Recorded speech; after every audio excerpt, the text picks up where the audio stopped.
ماہ شعبان کا بابرکت چاند نظر آتے ہی جو خوش نصیب شخص خلوص دل، یقین کامل اور آنکھوں میں آنسو لیے سورہ کوثر اس طرح پڑھ لیتا ہے، اس کے لیے اللہ تعالیٰ پورا سال رزق کے ایسے دروازے کھولتا ہے کہ کروڑوں کی نعمتیں اس کی سوچ سے بھی بڑھ کر نصیب ہونے لگتی ہیں۔ بے شک ماہ شعبان وہ مقدس مہینہ ہے جس میں رحمتیں تیزی سے اترتی ہیں، تقدیریں لکھی جاتی ہیں اور مانگی گئی دعائیں قبولیت کے قریب ترین ہو جاتی ہیں۔ یہ کوئی عام لمحہ نہیں بلکہ رب کی طرف سے عطا کردہ ایک روحانی موقع ہے۔ اگر دل میں ذرا سا بھی یقین باقی ہے تو اس عمل کو آزما کر دیکھ لو، کیونکہ جب شعبان کے چاند کی روشنی عبادت سے ملتی ہے تو اللہ کی عطا کی کوئی حد نہیں رہتی۔ بسم اللہ الرحمن الرحیم۔ آج ماہ شعبان کا بابرکت اور نورانی چاند دیکھ کر سورہ کوثر کا ایک ایسا خاص اور دل کو ہلا دینے والا وظیفہ لے کر آپ کی خدمت میں حاضر ہوا ہوں، جو دراصل اسی عظیم مہینے کی روح سے جڑا ہوا ہے، کیونکہ شعبان وہ مقدس مہینہ ہے جو رمضان سے پہلے آتا ہے۔ یہی وہ مہینہ ہے جسے نبی کریم صلی اللہ علیہ وآلہ وسلم نے اپنا مہینہ فرمایا۔ یہی وہ مہینہ ہے جس میں اعمال رب العالمین کے حضور پیش کیے جاتے ہیں۔ اسی لیے اس مہینے کی ایک ایک گھڑی بے حد قیمتی، دعا کی قبولیت کے قریب اور رحمتوں سے بھری ہوئی ہوتی ہے۔ جو شخص شعبان کے چاند کو دیکھ کر خلوص دل، کامل یقین اور اللہ پر مکمل بھروسہ رکھتے ہوئے اس وظیفے کو پڑھ لیتا ہے، اللہ تعالیٰ اس کے لیے رزق، دولت، عزت، شہرت اور کامیابی کے وہ دروازے کھول دیتا ہے جو وہم و گمان میں بھی نہیں ہوتے۔ یاد رکھیں، یہ توفیق ہر ایک کو نہیں ملتی، بلکہ وہی شخص یہ وظیفہ پڑھتا ہے جسے رب خود چن لیتا ہے، جسے وہ غیبی خزانوں سے نوازنا چاہتا ہے۔ جو بندہ آج اس وظیفے کو بتائے گئے طریقے اور ترتیب سے پڑھ لیتا ہے، اللہ پاک اس کے پورے سال کے حالات بدل دیتا ہے۔ شعبان کی برکت یہ ہے کہ اس میں مانگی گئی دعا رد نہیں ہوتی، دل کی ٹوٹی امیدیں جڑ جاتی ہیں، پریشانیاں راستہ بدل لیتی ہیں۔ جب بھی زندگی میں رزق کی تنگی آئے، پیسوں کی شدید ضرورت ہو یا دل کی کوئی چھپی حاجت ہو، تو شعبان کے اس بابرکت لمحے میں اللہ کی طرف رجوع کرنا سب سے مضبوط سہارا بن جاتا ہے، کیونکہ صرف اللہ پر یقین انسان کے دل کو مضبوط بنا دیتا ہے۔ بندہ جان لیتا ہے کہ میرا رب ہر شے پر قادر ہے، وہی مالک ہے، وہی پالنے والا ہے اور سب کچھ اسی کے قبضہ قدرت میں ہے، اور جب وہ دینے پر آتا ہے تو نہ چہرے دیکھتا ہے نہ حیثیت، بلکہ چھپڑ پھاڑ کے عطا فرماتا ہے۔ اگر آپ رزق چاہتے ہیں تو رزق مانگ لیں، دولت چاہتے ہیں تو دولت مانگ لیں۔ آج شعبان کے اس مبارک چاند کے نیچے جس نیت کے ساتھ مصلی پر بیٹھیں گے، اسے اٹھنے سے پہلے پہلے رب کریم آپ کی حاجت پوری فرما دے گا۔ یہ ایسا خاص وظیفہ ہے جو بندے کو دنیا کی محتاجی سے نکال کر رب کا محتاج بنا دیتا ہے، اور جب بندہ رب کی پناہ میں آ جاتا ہے تو پھر دنیا کی کوئی طاقت اس کی کامیابی نہیں روک سکتی، کیونکہ عبادت کے لائق بھی وہی ہے اور دینے والا بھی وہی ہے۔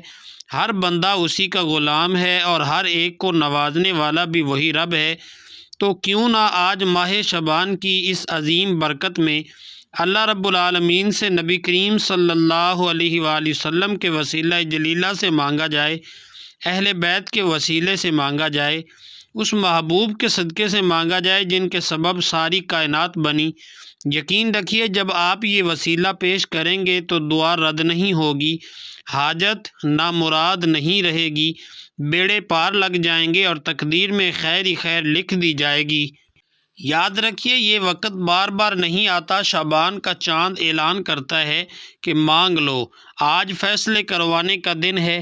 اگر پچھلے مہینوں میں آپ دعا نہ کر سکے تو آج شعبان کے اس بابرکت چاند کو دیکھ کر اس وظیفے کو ضرور پڑھ لیں۔ اگر آج آپ نے اسے پڑھ لیا تو آنے والا پورا سال اللہ رب العالمین آپ کو رزق اور دولت سے مالا مال فرما دے گا۔ آپ دنیا کے جس کونے میں بھی ہوں، جیسے ہی آپ کے علاقے میں شعبان کا چاند نظر آئے دنیا کے تمام کام چھوڑ کر اس وظیفے کو ضرور پڑھ لیں۔ نہ وقت کی قید ہے نہ جگہ کی، بس اس مبارک مہینے کی قدر کر لیں، کیونکہ جس نے بھی شعبان کے اس عمل کو پڑھا، رب کریم نے اسے خالی ہاتھ نہیں لوٹایا۔ آج آپ بھی اپنے رب سے جو مانگنا چاہتے مانگ لیں۔ تو آئیے ناظرین، اب جان لیتے ہیں کہ آپ نے یہ بابرکت وظیفہ کیسے پڑھنا ہے اور کن کن باتوں کا خاص خیال رکھنا ضروری ہے۔ مگر اس سے پہلے میری آپ سے دل سے گزارش ہے کہ اگر آپ اس چینل پر نئے ہیں اور ابھی تک آپ نے چینل کو سبسکرائب نہیں کیا تو خدا را ابھی اسی وقت سبسکرائب کر لیں، کیونکہ میں روزانہ آپ کے لیے ایسے ہی روح کو جھنجھوڑ دینے والے وظائف اور مؤثر اعمال باقاعدگی کے ساتھ لاتا رہتا ہوں۔ اب آئیے عمل کی طرف آتے ہیں۔ آج جیسے ہی ماہ شعبان کا چاند نظر آئے، اس کے بعد آج کی پوری رات اور کل کا پورا دن آپ کے پاس موجود ہے۔ جب بھی اور جہاں بھی آپ کو موقع ملے، باوضو مصلی پر بیٹھ کر یا چلتے پھرتے اس وظیفے کو پڑھ سکتے ہیں۔ سب سے پہلے اللہ کے حبیب صلی اللہ علیہ وآلہ وسلم کی ذات اقدس پر 3 مرتبہ درود پاک پڑھنا ہے۔ درود پاک آپ کوئی سا بھی پڑھ سکتے ہیں، چاہے آپ مختصر اور آسان سا درود صلی اللہ علیہ وآلہ وسلم پڑھ لیں، یا صلی اللہ علی محمد پڑھ لیں، یا پھر نماز والا درود ابراہیمی پڑھ لیں۔ میں آپ کو یہی مشورہ دوں گا کہ درود ابراہیمی ہی پڑھیں، کیونکہ اس کی فضیلت اور برکت سب سے زیادہ ہے۔ روایات میں آتا ہے کہ ہمارے پیارے آقا صلی اللہ علیہ وآلہ وسلم کو تمام درودوں میں درود ابراہیمی سب سے زیادہ محبوب تھا۔ اسی لیے آئیے ایک بار ثواب کی نیت سے میرے ساتھ بھی پڑھ لیں۔ اللہم صلی علی محمد وعلی آل محمد کما صلیت علی ابراہیم وعلی آل ابراہیم انک حمید مجید۔ اللہم بارک علی محمد وعلی آل محمد کما بارکت علی ابراہیم وعلی آل ابراہیم انک حمید مجید۔ 3 بار درود پاک پڑھتے ساتھ ہی فوراً آپ نے اپنے دل کے سب سے خاص مقصد کی نیت کرنی ہے۔ یاد رکھیں، ہر انسان کی آزمائش الگ ہے، ہر دل کی فریاد جدا ہے۔ کوئی رزق کی تنگی میں گھرا ہوا ہے، کوئی اپنی بیٹیوں کے نصیب کے لیے رو رہا ہے، کوئی تنگ دستی اور لاچاری کے اندھیروں میں ہے، کوئی اللہ رب العزت کی رحمتوں کو آواز دے رہا ہے، کسی کا چلتا ہوا کاروبار اچانک ٹھپ ہو چکا ہے۔ جس کی جو حاجت ہے، جس کا جو درد ہے، بس وہ دل میں لے آئے اور یہ ہرگز نہ سوچیں کہ یہ کام کیسے ہوگا، کیونکہ عطا کرنا رب کا کام ہے، وہی سب کچھ عطا کرتا ہے۔ آپ نے صرف اور صرف اللہ رب العزت کی ذات پر کامل یقین اور مکمل بھروسہ رکھنا ہے۔ یقین جانے یہ وظیفہ آپ کی تمام پریشانیوں، تمام تنگ دستیوں اور تمام بند دروازوں کا آخری حل بن سکتا ہے۔ اب اپنے خاص مقصد کو ذہن میں رکھتے ہوئے فوراً 1 مرتبہ اعوذ باللہ من الشیطان الرجیم بسم اللہ الرحمن الرحیم پڑھ کر وظیفے کا آغاز کرنا ہے۔ یاد رکھیے، جس کام کی ابتدا تعوذ اور تسمیہ سے کی جاتی ہے، اس میں خیر بھی ہوتی ہے، برکت بھی ہوتی ہے اور سلامتی بھی ہوتی ہے۔ جب آپ نیت بھی کر لیں اور تعوذ اور تسمیہ بھی پڑھ لیں تو اپنے دل کو دنیا سے کاٹ لیں اور یوں محسوس کریں جیسے آپ دنیا و ما فیہا سے بے نیاز ہو کر روضہ رسول کی جالیوں کے قریب بیٹھے ہیں اور انتہائی عاجزی، محبت اور آنسوؤں کے ساتھ یہ خاص وظیفہ پڑھ رہے ہیں۔ اور اب سب سے پہلے نمبر پر جو بابرکت وظیفہ آپ نے پڑھنا ہے وہ اللہ رب العزت کی ایک عظیم صفت کا وظیفہ ہے۔ وہ صفت جو سورہ اخلاص کی دوسری آیت بھی ہے۔ آپ نے پہلے نمبر پر اللہ الصمد پڑھنا ہے۔ آج اگر کوئی یہ کہتا ہے کہ میں برسوں سے وظائف پڑھ رہا ہوں، تسبیحات کر رہا ہوں، در در کی ٹھوکریں کھا رہا ہوں، مگر نہ میرے گھر کے حالات بدلتے ہیں، نہ خوشیاں میسر آتی ہیں، نہ پریشانیاں اور مصیبتیں میرا پیچھا چھوڑتی ہیں، تو یاد رکھیں آج بس اللہ الصمد پڑھنے کی دیر ہے۔ اگر اس کے بعد بھی آپ کے گھر کے کونے کونے سے غربت اور تنگ دستی ختم نہ ہو جائے تو پھر کہنا۔ جب بھی آپ پریشان ہوں، مصیبت میں ہوں، تکلیف میں ہوں، تو اپنا ہر دکھ، ہر درد، ہر فریاد اللہ کے سامنے رکھ دیں، اللہ کو اپنے دل کا حال سنا دیں، کیونکہ وہ تماشا دیکھنے والا رب نہیں بلکہ آپ کی بات ظاہر ہونے سے پہلے ہی غیب سے مدد فرمانے والا رب ہے۔ اگر آپ چاہتے ہیں کہ آپ کی غربت، تنگ دستی، بیماری، پریشانی اور مصیبت تماشا بننے سے پہلے ہی غیب سے کوئی راستہ بن جائے، تو یاد رکھیے آج اللہ الصمد کا وظیفہ آپ کے لیے کسی خزانے سے کم نہیں۔ آج یہ وظیفہ پڑھ کر آپ اللہ سے جو مانگیں گے، جتنا مانگیں گے، جیسا مانگیں گے، اللہ رب العزت فوراً عطا فرمائے گا۔ مگر شرط یہ ہے کہ آج آپ نے اللہ الصمد ضرور پڑھنا ہے۔ اب توجہ کیجئے کہ کیسے پڑھنا ہے اور کتنی بار پڑھنا ہے۔ اللہ الصمد ایک بار ہو گیا، اللہ الصمد 2 بار ہو گیا، اللہ الصمد 3 بار ہو گیا۔ اس طرح آپ اللہ الصمد کو اپنے ہاتھوں کی انگلیوں پر بھی پڑھ سکتے ہیں اور تسبیح کے دانوں پر بھی پڑھ سکتے ہیں۔ آپ نے صرف 21 بار پڑھنا ہے۔ 21 بار پڑھنے کا مطلب یہ ہے کہ آپ اللہ کو راضی کرنا چاہتے ہیں، اپنی حاجت اور مقصد کو اللہ کی بارگاہ میں پیش کرنا چاہتے ہیں۔ اب ذرا اپنے دائیں اور بائیں کندھوں کی طرف نظر ڈالیں، کیونکہ دائیں کندھے پر بھی فرشتے ہیں اور بائیں کندھے پر بھی فرشتے ہیں، اور جب آپ اللہ الصمد پڑھتے ہوئے دائیں بائیں نظر مارتے ہیں تو فرشتے اللہ الصمد کا ذکر اپنے اپنے رجسٹر میں لکھ لیتے ہیں۔ پھر جب یہ فرشتے اللہ کے حضور پیش ہوتے ہیں تو آپ کا نامہ اعمال رب کی بارگاہ میں رکھا جاتا ہے۔ فرشتے عرض کرتے ہیں کہ اے اللہ، یہ بندہ آپ کے لیے اللہ الصمد کی تڑپ رکھتا ہے۔ تب اللہ فرماتا ہے فرشتوں گواہ رہنا، میں اس بندے سے راضی ہوں اور میں نے اسے اللہ الصمد کی برکت سے مالا مال کر دیا۔ جاؤ اس کی مانگی ہوئی ہر حاجت عطا کر دو، مگر یاد رکھیں شرط یہی ہے کہ اللہ الصمد کو بتائے گئے طریقے سے ہی پڑھا جائے۔ ذرا سی غلطی اور کوتاہی بھی اس وظیفے کے اثر کو کم کر سکتی ہے، اس لیے بہتر یہی ہے کہ ویڈیو کو آخر تک مکمل توجہ سے دیکھیں، ایک ایک بات، ایک ایک نقطہ دل میں بٹھا لیں، تب ہی اس وظیفے کا پورا فائدہ آپ کو حاصل ہوگا۔ پہلے نمبر پر اللہ الصمد کو 21 بار پڑھنے کے بعد اب آپ نے دوسرے نمبر پر جو وظیفہ پڑھنا ہے وہ ایک قرآنی سورت کا وظیفہ ہے۔ الحمدللہ یہ وہ سورت ہے جو ہر مسلمان کو زبانی یاد ہے۔ یہ وہ قرآنی سورت ہے جسے پڑھنے والا اللہ کے قریب ہو جاتا ہے، اللہ کا لاڈلا بن جاتا ہے، اللہ کا پسندیدہ بن جاتا ہے۔ آج ہم دیکھتے ہیں کہ بہت سے بھائی، دوست اور میری بہنیں یہ شکوہ کرتی ہیں کہ ہم دعا تو مانگتے ہیں مگر دل میں یہ خیال آتا ہے کہ ہماری دعا قبول کیوں نہیں ہوئی، اس کا اثر کیوں ظاہر نہیں ہوا۔ اسی حوالے سے ایک شخص نے کسی بڑے بزرگ سے سوال کیا کہ جب میں مانگتا ہوں تو میرا اللہ فوراً کیوں نہیں سنتا؟ بزرگ مسکرا کر بولے، بھائی وہ تیرے گناہوں کی سزا بھی تو فوراً نہیں دیتا جب تو گناہ کرتا ہے۔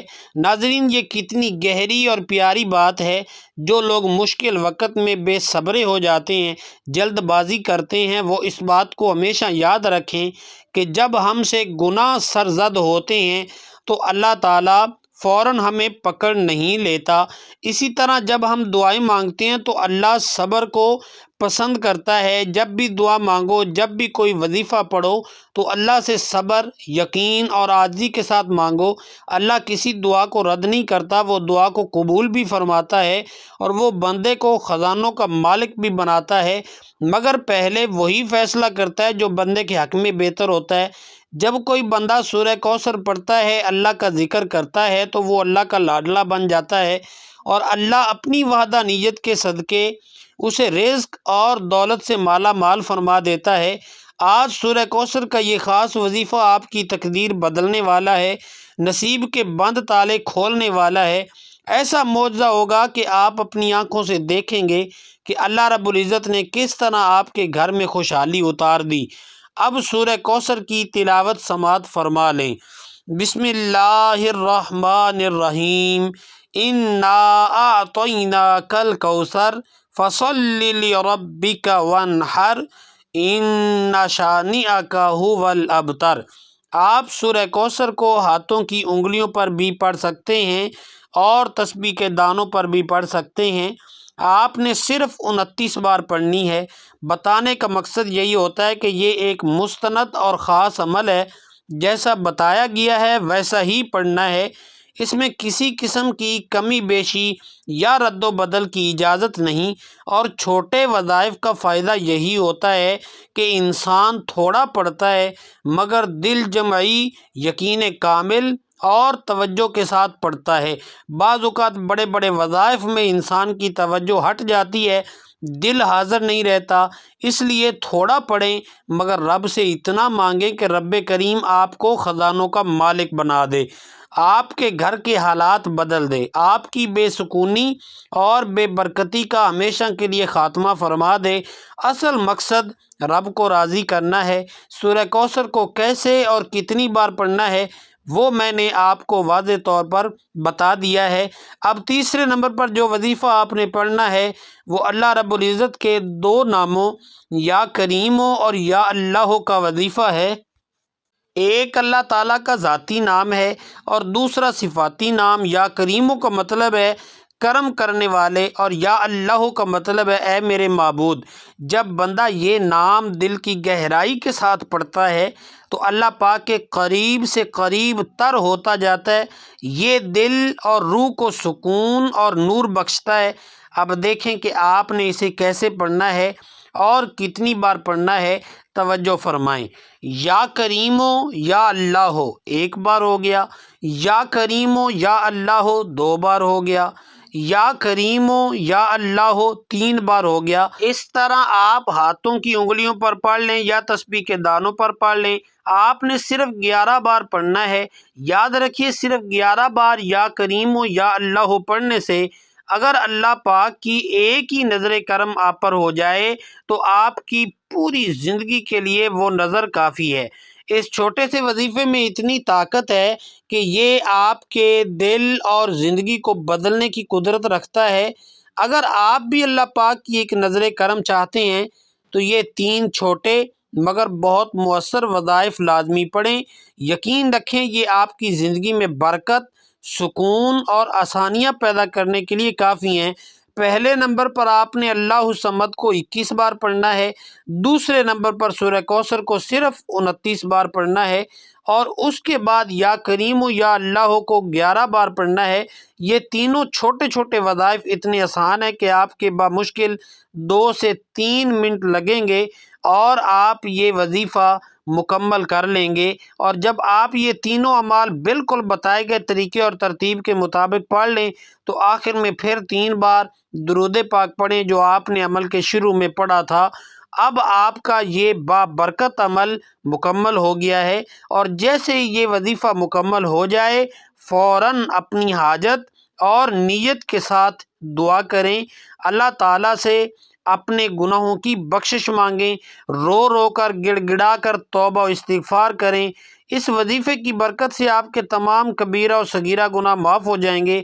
یاد رکھیے دعا وہ خوبصورت عمل ہے جس میں انسان اپنی تمام پریشانیاں، دکھ اور مشکلات اللہ کے حوالے کر دیتا ہے، اور اللہ تعالیٰ اپنی رحمتیں اور فضل اس کی جھولی میں ڈال دیتا ہے۔ دعا یہ ہے کہ اللہ تعالیٰ آپ کو سدا شاد و آباد رکھے۔ دل سے دعا ہے کہ اللہ تعالیٰ آپ کو ایمان کامل، طویل عمر، خوشگوار صحت، مطمئن اور پرسکون زندگی، کشادہ بابرکت رزق حلال، عزت و شہرت، سکون قلب، دین و دنیا اور آخرت میں عافیت عطا فرمائے۔ خوش رہیں، آباد رہیں، ہزاروں خوشیاں نصیب ہوں۔ اللہ ذہنی اور قلبی سکون عطا فرمائے اور مسلمانوں کی مدد فرمائے، آمین یا رب العالمین۔ اللہ تعالیٰ سے دعا ہے کہ وہ ہماری باتیں، ہماری دعائیں اور آپ کا یہ عمل اپنی پاک بارگاہ الہی میں قبول و منظور فرمائے۔ جو مانگا مقدر فرمائے، جو نہیں مانگ سکے اسے عطا فرمائے۔ نیکی کی بات کو سننے، سمجھنے اور اس پر عمل کرنے کی توفیق مرحمت فرمائے، آمین ثم آمین۔ دوستو اگر آپ کو ویڈیو اچھی لگی ہو تو ویڈیو کو لائک، شیئر اور کمنٹ میں اپنی رائے کا اظہار ضرور کریں۔ اللہ تعالیٰ کے 99 ناموں میں سے کوئی ایک نام کمنٹ سیکشن میں شیئر کریں۔ اللہ تعالیٰ ہم سب کا حامی و ناصر ہو، آمین۔ جزاک اللہ خیرہ۔